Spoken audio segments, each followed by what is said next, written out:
Here are a few shots of Jeff Walker, Nick, and myself working on the Thrillionaire's launch. I am one of Jeff's product launch managers, and it's an honor to call him my personal coach. Take a look. Like me growing up, I think, for example, if I can just share with you my particular story. I mean, I had every obstacle, I had every hurdle. I mean, I was basically confined to my bedroom for the first 10 years of my life. And I was a very sick child. I mean, I had chronic allergies, you know, I had debilitating asthma and what have you. My parents just, they were just overprotective, and I was pretty much restricted to my bedroom. And all I had was the Encyclopedia Britannica, which was my escapism to the outside world. And effectively, that became my map of the world. And that's where basically the goal sort of came from. And, you know, and I've had so many people saying, you can't do this, you can't do that. No, no, no, that's impossible. But I've been able to, you know, just be bold in basically everything that I've done. And I think is what really stirs me from an emotional perspective is, you know, I want to be a beacon of light. I mean, I want to be a lighthouse. I want to inspire others. I'm probably the least materialistic person. I'm 40 years of age, and I've never had a car. So, I mean, to me, it's not just the money aspect. I mean, I became a multimillionaire when I was in my early 20s. But for me, it's the, you know, it's the legacy thing. But I love to inspire anybody in regards, anybody willing to listen, so to speak. But there is so much that we can do in our lives, but yet we just leave ourselves short. And that's what really drives me. And that really is my why factor. That's my definitive why as to why I want to do this and, you know, bring it out to the masses. And I mean, we do some amazing stuff. I mean, I take clients to Antarctica, and I have, you know, I have parents, you know, bonding with the children, just crying, emotional. You know, I have wives ringing me up and saying, "Please take my husband and my son. They haven't talked in years." You know, and they come back from these adventure trips that I take them to Antarctica, and they're the best of friends again. So is it profitable? Well, it's very emotionally profitable, and that really is my why factor. Okay, did we just see pre-launch content there? That's it, right there. That is your pre-launch content, right there. And that was fantastic.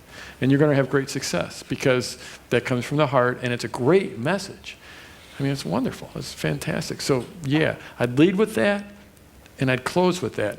I mean, you've just got to hear Nick talk about being locked in overnight in the Cheops Pyramid in Giza. The last person that did this was in 1931 and flipped out. And other people have done it, are like Napoleon, Alexander the Great. And so I asked to be locked in. And the scarabs that cannot possibly exist that show up on the video audio track. I mean, it's just riveting. The scarabs? As in the sounds of things that can't possibly be alive. It was a weird night. Yeah. I slept in the sarcophagus, the king's tomb. This is the oldest man-made structure in the world, you know. And I had three things: my belief system, I had a headlight, which I didn't use because I wanted to flip out. You know, I wanted to like experience it, and I was plunged into the darkest I've ever experienced in my life. And the last person was back in the early 30s, Dr. Paul Brunton, and he astral planned. You know, he astral travelled. I mean, so many things happened to him. He actually flipped out. Napoleon slept in the same sarcophagus in 1898. His generals came to collect him in the morning. He was in the corner hovering like this. And it's actually in history. You can actually read about this. And even Napoleon flipped out. So I want to experience it too. Yeah, anyway. What happened?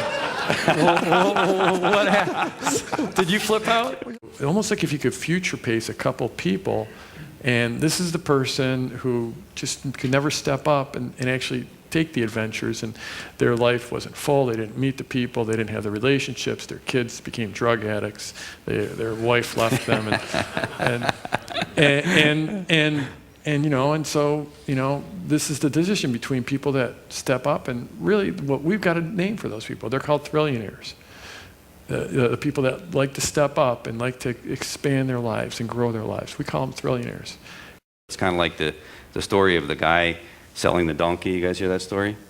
Guy selling a donkey, and he sells the donkey, and the donkey dies. And he's sold the donkey, and the guy's already paid him, so he goes and he delivers the donkey, and the donkey's dead, and he says, "I'm so really, really sorry, dude. But it's contract's a contract. You bought the donkey, and here it is. And he leaves, and 6 months later, he meets the guy again and says, how did that go, man? I mean, how are you doing? I feel bad. I really feel bad that the donkey just died on you like that. And the guy says, greatest thing that ever happened to me, that donkey dying. I made a fortune off that donkey. He says, what are you talking about? He said, well, I did a raffle, really cheap. You just buy a ticket. And I had 2,000 people buy a ticket, and one of them won the donkey. And he, well, wasn't he pissed off? No, I gave him his money back. I was waiting for the punchline. Right? So,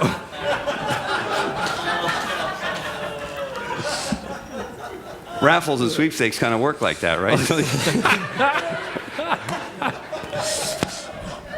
Facebook. That's what I'm thinking at that point. Facebook app. Or not Facebook app, but a Facebook Thrillionaire. I mean, the Thrillionaire version of Facebook. And then selling, like I said, it goes against the grain for the way I normally go. But Or we've gone with like having their own adventure page, listen to bucket lists, you know, also nominating exactly where they've been around the globe, you know, just the communal sort of thing, you know. Yeah, you know but what? obviously we can embellish upon it further. So. have you seen there's the application where a mashup of Google Maps and Twitter. When someone posts on Twitter, a little flag pops up on the map of the world, and you can see their picture and what they just posted. And it just pops up for a couple seconds and goes away.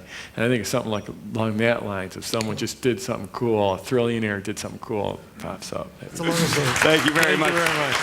Thank you so much, everybody. Really appreciate it. Thank you very much. That's great. Thank you.